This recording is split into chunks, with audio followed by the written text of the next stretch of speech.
ಒಂದು ರಾಜ ಟಿವಿ ಅವರಲ್ಲಿ ದೈಹಿಕವಾಗಿರುತ್ತೆ, ಅವರ ಸಾರ್ವಜನಿಕ ವರ್ತನೆಯಲ್ಲಿ ಎದ್ದು ಕಾಣುತ್ತೆ. ರಾಜನಾಥ್ ಸಿಂಗ್ ಅಂತಹ ಪ್ರಚಾರ ಪ್ರಿಯರೂ ಅಲ್ಲ, ಹೋದಲ್ಲಿ ಬಂದಲ್ಲಿ ಗಟ್ಟಿ ದನೆಯಲ್ಲಿ ಆರ್ಭಟಿಸುವ ಕೂಗುಮಾರಿ ತರದ ಪುಡಾರಿಯೂ ಅಲ್ಲ. ಕರ್ನಾಟಕ ಅಂತಂದ್ರೆ ಭಾರತದ ಅಗಾಧವಾದ ಮತ್ತು ವೈವಿಧ್ಯಮಯವಾದ ಸಂಪನ್ಮೂಲಗಳ ಹೆಬ್ಬಾಗಿಲು.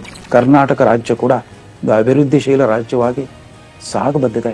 ಕರ್ನಾಟಕದಲ್ಲಿ ಬಂಡವಾಳ ಹೂಡಿಕೆ ಅಂತಂದ್ರೆ ಇಡೀ ದೇಶವೇ ನಿಮಗೆ ಬೆನ್ನೆಲುಬಾಗಿ ನಿಲ್ಲುತ್ತೆ ಅಂತ ಅವ್ರಿಗೆ ಸೊಗಸಾದ ರೀತಿಯಲ್ಲಿ ಮನವರಿಕೆಯ ಪ್ರಯತ್ನ ಮಾಡಿದ್ರು. ಪಕ್ಷ ರಾಜಕಾರಣದಲ್ಲಿದ್ದು ಪಕ್ಷಾತೀತವಾಗಿ ವರ್ತಿಸಬಲ್ಲ ಮುತ್ಸದ್ದಿ ತಾನು ಅನ್ನೋ ರೀತಿಯಲ್ಲಿ ಅವತ್ತು ಮಾತನಾಡಿದರು.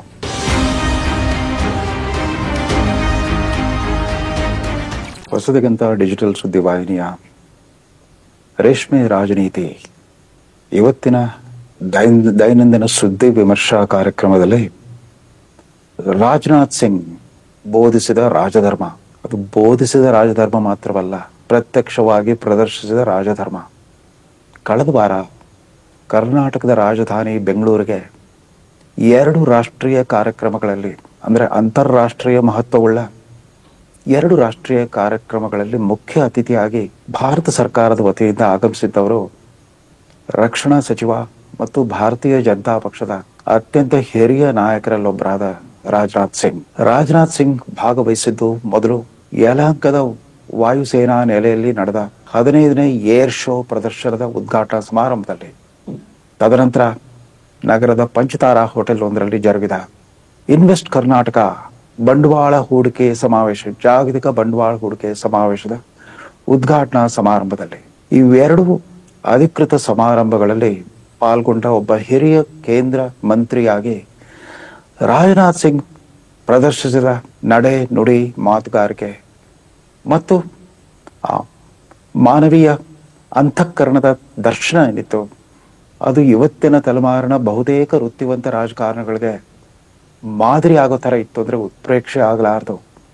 ರಾಜನಾಥ್ ಸಿಂಗ್ ಅಂತಹ ಪ್ರಚಾರ ಪ್ರಿಯರೂ ಅಲ್ಲ, ಹೋದಲ್ಲಿ ಬಂದಲ್ಲಿ ಗಟ್ಟಿ ದನೆಯಲ್ಲಿ ಆರ್ಭಟಿಸುವ ಕೂಗುಮಾರಿ ತರದ ಪುಡಾರಿಯೂ ಅಲ್ಲ. ಅವರು ಯಾವತ್ತಿದ್ರೂ ಸಂಸತ್ತಿನ ಉಭಯ ಸದನಗಳಲ್ಲಾಗಲಿ ಅಥವಾ ಸಾರ್ವಜನಿಕ ವೇದಿಕೆಗಳಲ್ಲಾಗಲಿ, ತಮ್ಮದೇ ಪಕ್ಷದ ರಾಜಕೀಯ ಚುನಾವಣಾ ಪ್ರಚಾರ ಸಭೆಗಳಲ್ಲಾಗಲಿ ಎಂದೂ ಕೂಡ ಸಾರ್ವಜನಿಕ ಬದುಕಿನ ಸಭ್ಯತೆ, ಶಿಷ್ಟಾಚಾರ ಮತ್ತು ಸನ್ನಡತೆಯ ಲಕ್ಷ್ಮಣ ರೇಖೆಯನ್ನು ದಾಟಿದವರಲ್ಲ. ಹೀಗಾಗಿ ಅವರ ಹೆಸರೇ ರಾಜನಾಥ್ ಸಿಂಗ್. ಒಂದು ರಾಜ ಟಿವಿ ಅವರಲ್ಲಿ ದೈಹಿಕವಾಗಿರುತ್ತೆ, ಅವರ ಸಾರ್ವಜನಿಕ ವರ್ತನೆಯಲ್ಲಿ ಎದ್ದು ಕಾಣುತ್ತೆ. ಅಂಥ ಒಂದು ಉದಾಹರಣೆಯನ್ನ ಕನ್ನಡಿಗರೇ ತಮ್ಮ ಮನೆ ಬಾಗಿಲಲ್ಲೇ ನೋಡೋ 2 ಪ್ರಸಂಗಗಳು ಜರುಗಿದ್ವು. ಏರೋ ಶೋ ಉದ್ಘಾಟನೆ ಮಾಡಿದಾಗ ಅವತ್ತು ಮೊಣಕಾಲಿಗಾದ ಗಾಯದಿಂದಾಗಿ ಮುಖ್ಯಮಂತ್ರಿ ಸಿದ್ದರಾಮಯ್ಯನವರು ಬಂದಿರಲಿಲ್ಲ. ಅವರ ಬದಲಿಗೆ ಉಪಮುಖ್ಯಮಂತ್ರಿ ಡಿ.ಕೆ. ಶಿವಕುಮಾರ್ ಅವರೇ ಆಗಮಿಸಿದ್ರು. ರಾಜ್ಯ ಸರ್ಕಾರದ ಉಪಮುಖ್ಯಮಂತ್ರಿಯ ಸಮ್ಮುಖದಲ್ಲಿ ನಡೆದ ಉದ್ಘಾಟನಾ ಸಮಾರಂಭದಲ್ಲಿ ರಾಜನಾಥ್ ಸಿಂಗ್ ಹೇಳಿದ್ದೇನು ಗೊತ್ತಾ? ಇವತ್ತು ಪ್ರಯಾಗ್ರಾಜ್ನಲ್ಲಿ ನಡೀತಾ ಇರೋದು ಆಧ್ಯಾತ್ಮಿಕ ಮಹಾಕುಂಭ ಮೇಳ, ಬೆಂಗಳೂರಿನ ಯಲಹಂಕದಲ್ಲಿ ನಡೀತಾ ಇರೋದು ಈ ಏರೋ ಶೋ ಅನ್ನೋದು ಅದು ವೈಜ್ಞಾನಿಕ ಮಹಾಕುಂಭ ಮೇಳ. ಅದು ಆಧ್ಯಾತ್ಮಿಕ ಮಹಾಕುಂಭ ಮೇಳ, ಇದು ವೈಜ್ಞಾನಿಕ ಮಹಾಕುಂಭ ಮೇಳ. ಪ್ರಯಾಗ್ರಾಜ್ನಲ್ಲಿ ನಡೀತಾ ಇರೋದು ಅಂತರಂಗ ಶುದ್ಧಿಯ ಒಂದು ಕುಂಭಮೇಳ. ಬೆಂಗಳೂರಿನಲ್ಲಿ ನಡೀತಾ ಇರೋದು ಬಹಿರಂಗ ಸಾಮರ್ಥ್ಯದ ಬಲ ಪ್ರದರ್ಶನದ ಕುಂಭಮೇಳ. ಅಲ್ಲಿ ಆತ್ಮಾವಲೋಕನದ ಕುಂಭಮೇಳವಾದರೆ ಇಲ್ಲಿ ವೈಜ್ಞಾನಿಕ ಸಂಶೋಧನೆಯ ಕುಂಭಮೇಳ. ಪ್ರಯಾಗ್ರಾಜ್ನಲ್ಲಿ ನಡೀತಿರೋ ಕುಂಭಮೇಳ ಭಾರತದ ಪುರಾತನ ಸಂಸ್ಕೃತಿಯ ಒಂದು ಸಂಕೇತವಾಗಿದ್ರೆ, ಬೆಂಗಳೂರಲ್ಲಿ ನಡೀತಾ ಇರೋದು ಸ್ವತಂತ್ರ ಭಾರತದ ಆಧುನಿಕ ವಿಜ್ಞಾನ ಮತ್ತು ತಂತ್ರಜ್ಞಾನ ಸಾಮರ್ಥ್ಯದ ಬಹಿರಂಗ ಪ್ರದರ್ಶನ ಅಂತ ಬಣ್ಣಿಸ್ತಾ ಹೋದ್ರು. ಬೆಂಗಳೂರಿಗೆ ಮತ್ತು ಬೆಂಗಳೂರು ನಡೆದ ಆ ಏರ್ ಶೋ ಉದ್ಘಾಟನಾ ಸಮಾರಂಭಕ್ಕೆ ರಾಜನಾಥ್ ಸಿಂಗ್ ಅವರ ಮಾತುಗಳಲ್ಲಿ ಸೊಗಸುಗಾರಿಕೆನೂ ಇತ್ತು, ಔಚಿತ್ಯತೆಯೂ ಇತ್ತು. ಯಾವುದೇ ಪಕ್ಷ ರಾಜಕಾರಣದ ಹಂಗಿಲ್ಲದ, ಅದರ ಒಂದು ಕರಾಳ ಛಾಯೆ ಇಲ್ಲದಂತ ಪಾರದರ್ಶಕವಾದ ಮಾತುಗಳಾಗಿತ್ತು. ಅದಾದ ನಂತರ ಇನ್ವೆಸ್ಟ್ ಕರ್ನಾಟಕ ಉದ್ಘಾಟನಾ ಸಮಾರಂಭಕ್ಕೆ ಬಂದಾಗ ಅದರ ಸಂಪೂರ್ಣ ಉಸ್ತುವಾರಿ ವಹಿಸಿದ್ದು ಹಿರಿಯ ಕೈಗಾರಿಕಾ ಸಚಿವ ಎಂ.ಬಿ. ಪಾಟೀಲ್ರು. ಅವರ ಜೊತೆಗೆ ಉಪಮುಖ್ಯಮಂತ್ರಿ ಡಿ.ಕೆ. ಶಿವಕುಮಾರ್ ಕೂಡ ಇದ್ರು. ಆ ಸಮಾರಂಭಕ್ಕೆ ಆಗಮಿಸಿದ ಮುಖ್ಯಮಂತ್ರಿ ಸಿದ್ದರಾಮಯ್ಯನವರು ಕೇವಲ ಕೆಲವೇ ದಿನಗಳ ಹಿಂದೆ ತಮಗಾದ ಮೊಣಕಾಲಿನ ಗಾಯದಿಂದಾಗಿ ಅದೇ ಮೊದಲ ಬಾರಿಗೆ ಬಹಿರಂಗವಾಗಿ ಕಾಣಿಸ್ಕೊಂಡಿದ್ರು. ಅದು ವೀಲ್ ಚೇರ್ನಲ್ಲಿ ಬರ್ತಾ ಇದ್ದ ಸಿದ್ದರಾಮಯ್ಯನವರು ನೋಡಿದ ಕ್ಷಣವೇ ವೇದಿಕೆಯಿಂದ ಇಳಿದು ಬಂದ ರಾಜನಾಥ್ ಸಿಂಗ್ ಅವರ ಹತ್ರಕ್ಕೆ ಹೋಗಿ ಪ್ರೀತಿಯಿಂದ ಮಾತಾಡ್ಸಿದ್ರು. ಅವ್ರ ಕೈ ಹಿಡಿದು ಅವರು ವೀಲ್ ಚೇರ್ನ ತಳ್ಕೊಂಡು ವೇದಿಕೆವರೆಗೂ ಸಾಗು ಬಂದರು. ಅಷ್ಟೇ ಅಲ್ಲ, ತಾವು ಮಾತನಾಡ್ಲಿಕ್ಕೆ ಎದ್ದು ನಿಂತಾಗ ಸಿದ್ದರಾಮಯ್ಯನವ್ರ ಕುರಿತಂತೆ ಅತ್ಯಂತ ಪ್ರೀತಿಯಿಂದ ಕಕ್ಕಲತೆಯಿಂದ ಮಾತಾಡಿದ್ರು. ನಮ್ಮದು ಈ ಇನ್ವೆಸ್ಟ್ ಕರ್ನಾಟಕ ಉದ್ಘಾಟನಾ ಸಮಾರಂಭ ಭಾರತದ ಒಕ್ಕೂಟ ರಾಜ್ಯ ವ್ಯವಸ್ಥೆಯ ಒಂದು ಜ್ವಲಂತ ನಿದರ್ಶನದಂತಿದೆ. ನಾನು ಮತ್ತು ಸಿದ್ದರಾಮಯ್ಯ ಪರಸ್ಪರ ವಿರುದ್ಧವಾದ ಸಿದ್ಧಾಂತಕ್ಕೆ ಸೇರಿದ ಎದುರಾಳಿ ಪಕ್ಷದ ನಾಯಕರುಗಳು. ಆದರೂ ಕೂಡ ಸಿದ್ದರಾಮಯ್ಯನವರು ಈ ಮಹಾ ಸಮಾವೇಶದ ಉದ್ಘಾಟನೆಯ ಆಹ್ವಾನವನ್ನು ನನಗೆ ಕೊಟ್ಟಾಗ ನಾನು ಮರುಮಾತಿಲ್ಲದೆ ಒಪ್ಕೊಂಡೆ. ನಮ್ಮ ದೇಶದ ಐಕ್ಯತೆ, ಸಮಗ್ರತೆ ಮತ್ತು ಅಭಿವೃದ್ಧಿಯ ದೃಷ್ಟಿಯಿಂದ ನಾವೆಲ್ಲರೂ ಕೂಡ ಪಕ್ಷ ಭೇದ ಮರೆತು ಪಾಲ್ಗೊಳ್ಬೇಕು, ಇಂಥ ಚಟುವಟಿಕೆಗಳಲ್ಲಿ ಪಾಲ್ಗೊಳ್ಬೇಕು ಅಂತ ಹೇಳಿದರು. ಅದೇ ಸಂದರ್ಭದಲ್ಲಿ ತಮ್ಮ ಸರ್ವಕಾಲಿಕ ಹಿರಿಯ ನಾಯಕ, ಗೌರವಾನ್ವಿತ ನಾಯಕ ಅಟಲ್ ಬಿಹಾರಿ ವಾಜಪೇಯಿ ಅವರ ಮಾತುಗಳನ್ನು ನೆನಪಿಸಿಕೊಂಡ ರಾಜನಾಥ್ ಸಿಂಗ್ ಅವ್ರು ಹೇಳಿದ್ದಿಷ್ಟೇ: ಸರ್ಕಾರಗಳು ಬರಬಹುದು, ಹೋಗ್ಬಹುದು, ಹೊಸ ಹೊಸ ಪಕ್ಷಗಳು ಸ್ಥಾಪನೆ ಆಗ್ಬೋದು, ಒಡೆದು ಹೋಗ್ಬೋದು, ಆದರೆ ದೇಶ ಮಾತ್ರ ಉಳಿಲೇಬೇಕು. ಅಟಲ್ ಜಿ ಅವರ ಮಾತುಗಳನ್ನು ಹೇಳ್ತಾ ರಾಜನಾಥ್ ಸಿಂಗ್ ಮುಂದುವರೆದಿದ್ದೇ ಕರ್ನಾಟಕವನ್ನು ಯಾವ ರೀತಿ ಬಣ್ಣಿಸಿದ್ರು ಗೊತ್ತಾ? ಆ ಸಮಾವೇಶದ ಅತಿಥೇಯ ಸರ್ಕಾರ ಕಾಂಗ್ರೆಸ್ ಪಕ್ಷದ್ದು. ತಾನು ಪ್ರತಿಷ್ಠಿಸ್ತಾ ಇದ್ದಿದ್ದು ನರೇಂದ್ರ ಮೋದಿ ನೇತೃತ್ವದ ಭಾಜಪ ನಾಯಕತ್ವವಿರುವ NDA ಸರ್ಕಾರ.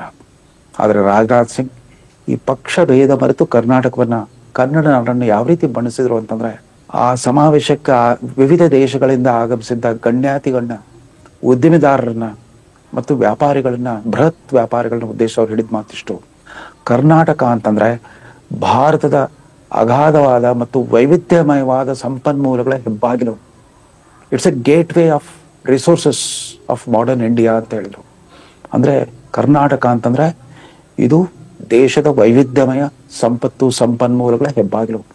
ಅವ್ರ ಪ್ರಕಾರ ಕರ್ನಾಟಕದಲ್ಲಿ ಜಲ ಸಂಪತ್ತಿದೆ, ಅರಣ್ಯ ಸಂಪತ್ತಿದೆ, ಸಾಗರ ಸಂಪತ್ತಿದೆ, ಖನಿಜ ಸಂಪತ್ತಿದೆ. ಎಲ್ಲಕ್ಕಿಂತ ಹೆಚ್ಚಾಗಿ ಜ್ಞಾನ ವಿಜ್ಞಾನಗಳ ಒಂದು ಶಕ್ತಿ ಕೇಂದ್ರವಾಗಿಯೇ ಬೆಂಗಳೂರು ಮಹಾನಗರ ಬೆಳಕು ಬಂದಿದೆ.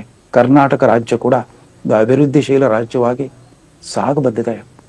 ಇಲ್ಲಿ ಬಂಡವಾಳಕ್ಕೆ ಹೂಡಿಕೆ ಮಾಡುವವರಿಗೆ ಕೇವಲ ಈ ನೆಲದ ಸಂಪನ್ಮೂಲಗಳಿಗೆ ರಹದಾರಿ ಮಾತ್ರವಲ್ಲ, ಇಡೀ ದೇಶದ ಶಕ್ತಿ ಸಂಪನ್ಮೂಲಗಳಿಗೆ ರಹದಾರಿ ಸಿಕ್ಕಂಗಾಗುತ್ತೆ ಅಂತ ಅವ್ರು ಹೇಳಿದ್ರು.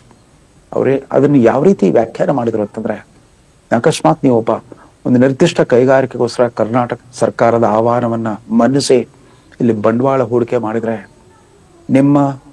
ನೀವು ಶುರು ಮಾಡಿರೋ ಆ ಉದ್ಯಮಕ್ಕೆ ಖನಿಜ ಸಂಪತ್ತಿನ ಅಗತ್ಯ ಇದೆಯಾ? ಅದು ಛತ್ತೀಸ್ಗಢ ಮತ್ತು ಒಡಿಸ್ಸಾನಿಂದ ಬರುತ್ತೆ. ಕಲ್ಲಿದ್ದಲಿನ ಅಗತ್ಯ ಇದೆಯಾ? ಅದು ಬಿಹಾರ್ನಿಂದ ಬರುತ್ತೆ.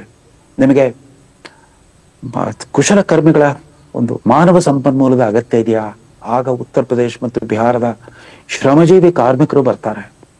ನೀವು ಮಾಡ್ತಿರೋ ಆ ಉತ್ಪಾದನೆಗಳಿಗೆ ಬಿಡಿ ಭಾಗಗಳ ಸರಬರಾಜು ಬೇಕಾ?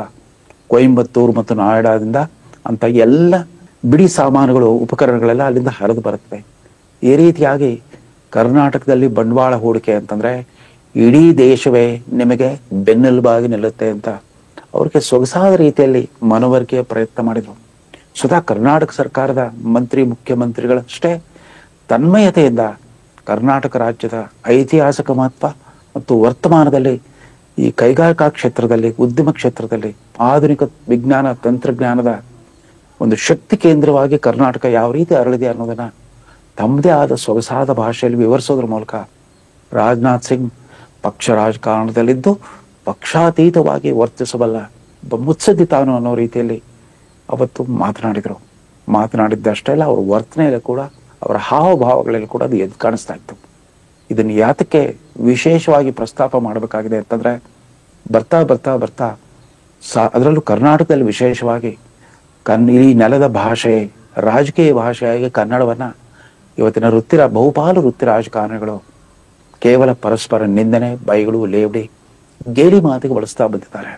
ಹೀಗಾಗಿ ಕಳೆದ 20 ವರ್ಷಗಳಿಂದ ಒಂದೇ ಒಂದು ಹೊಸ ವಿನೂತನವಾದ ರಾಜಕೀಯ ವಿಚಾರಧಾರೆ ಇಲ್ಲಿಂದ ಹರಿದು ಬರ್ಲಿಕ್ಕೆ ಸಾಧ್ಯವಾಗ್ತಾ ಇಲ್ಲ. ಕನ್ನಡದ ನೆಲದಿಂದ ಒಂದು ಹೊಸ ಬಗೆಯ ತಾತ್ವಿಕ ಚಿಂತನೆ ಅಥವಾ ಸೈದ್ಧಾಂತಿಕ ಮಾದರಿ ಇಲ್ಲಿಂದ ಹೊರಹೊಮ್ತಾ ಇಲ್ಲ. ಎಲ್ಲವೂ ಕೂಡ ಕೀಳು ಮಟ್ಟದ ಸಾರ್ವಜನಿಕ ವರ್ತನೆ ಮತ್ತು ನಡೆನುಡಿಯಲ್ಲಿ ಮುಳುಗಿ ಹೋಗ್ತಾ ಇದೆ. ಇಂಥ ಸಂದರ್ಭದಲ್ಲಿ ಕೇಂದ್ರದ ಹಿರಿಯ ಸಚಿವರು ರಾಜನಾಥ್ ಸಿಂಗ್ ಭಾರತೀಯ ಜನತಾ ಪಕ್ಷದ ಹಿರಿಯ ನಾಯಕರು ಅಂತಂದಾಗ, ನರೇಂದ್ರ ಮೋದಿ ಮುಖ್ಯಮಂತ್ರಿ ಆಗೋಕ್ಕಿಂತ ಮುಂಚೆನೆ ಅವರಾಗಲೇ ಅಟಲ್ ಬಿಹಾರಿ ವಾಜಪೇಯಿ ಅವರ 2 ಸರ್ಕಾರಗಳಲ್ಲಿ ಒಮ್ಮೆ ಭೂ ಸಾರಿಗೆ ಮತ್ತು ಹೆದ್ದಾರಿ ಸಚಿವರಾಗಿದ್ರು, ಮತ್ತೊಮ್ಮೆ ಕೃಷಿ ಸಚಿವರಾಗಿ ಕೆಲಸ ಮಾಡಿದ್ರು. ಅಷ್ಟೇ ಅಲ್ಲ, ವಾಜಪೇಯಿ NDA ಸರ್ಕಾರ ಪತನದ ನಂತರ 2005ರಿಂದ 2009ರವರೆಗೆ ಭಾರತೀಯ ಜನತಾ ಪಕ್ಷದ 8ನೇ ರಾಷ್ಟ್ರೀಯ ಅಧ್ಯಕ್ಷರಾಗಿ ಕೆಲಸ ಮಾಡಿದ್ರು. ತದನಂತರ 2014ರಿಂದ 2019 ನರೇಂದ್ರ ಮೋದಿ ಅವರ ಮೊದಲ ಕೇಂದ್ರ ಸರ್ಕಾರದಲ್ಲಿ ಗೃಹ ಖಾತೆ ಸಚಿವರಾಗಿದ್ರು. ಅದರಲ್ಲಿ ಒಂದು ವಿಶೇಷತೆ ಏನು ಅಂತಂದ್ರೆ, ಸ್ವಾತಂತ್ರ್ಯ ನಂತರದಲ್ಲಿ ಜನಿಸಿದ ರಾಜಕಾರಣಿಗಳ ಪೈಕಿ ಗೃಹ ಇಲಾಖೆಯನ್ನು ಪಡೆದುಕೊಂಡ ಮೊಟ್ಟ ಮೊದಲ ಮಂತ್ರಿಯನ್ನು ಹೆಗ್ಗಳಿಕೆ ಅವರದಾಗಿತ್ತು. 2019ರ ನಂತರ ಅವರು ದೇಶದ ರಕ್ಷಣಾ ಸಚಿವರಾಗಿ ತಮ್ಮ ಎಂದಿನ ದಕ್ಷತೆ ಮತ್ತು ಕಾರ್ಯಕ್ಷಮತೆಯಿಂದ ಕೆಲಸ ಮಾಡ್ತಾ ಇರೋದು ಅಷ್ಟೇ ಅಲ್ಲ, ತಮ್ಮ ಸರಳತೆ, ನಿರಾಡಂಬರತೆ ಮತ್ತು ವಿನಮ್ರತೆಯಿಂದ ಅಷ್ಟೇ ಅಲ್ಲ, ಒಂದು ಘನತೆ ವ್ಯಕ್ತ ನಡವಳಿಕೆಯಿಂದ ಆದರ್ಶ ಮಾದರಿಯಾಗಿ ನಾವು ಕಾಣಿಸ್ತಾ ಇದ್ದಾರೆ. ಇದು ಇವತ್ತಿನ ಸಂದರ್ಭದಲ್ಲಿ ಅತ್ಯಂತ ಸಮಯೋಚಿತವಾದ ಒಂದು ವ್ಯಕ್ತಿ ವಿಶೇಷ ಅಂತ ಹೇಳ್ತಾ ಈ ಸಂಚಿಕೆಯನ್ನು ಮುಗಿಸ್ತಾ ಇದ್ದೇನೆ. ರಾಜನಾಥ್ ಸಿಂಗ್ ಪ್ರದರ್ಶಿಸಿದ ರಾಜಧರ್ಮ ಇತರ ಎಲ್ಲ ಪಕ್ಷಗಳ ನಾಯಕರಿಗೂ ಮಾದರಿಯಾಗಲಿ ಅನ್ನೋದೇ ನಮ್ಮ ಹಾರೈಕೆ. ನಮಸ್ಕಾರ.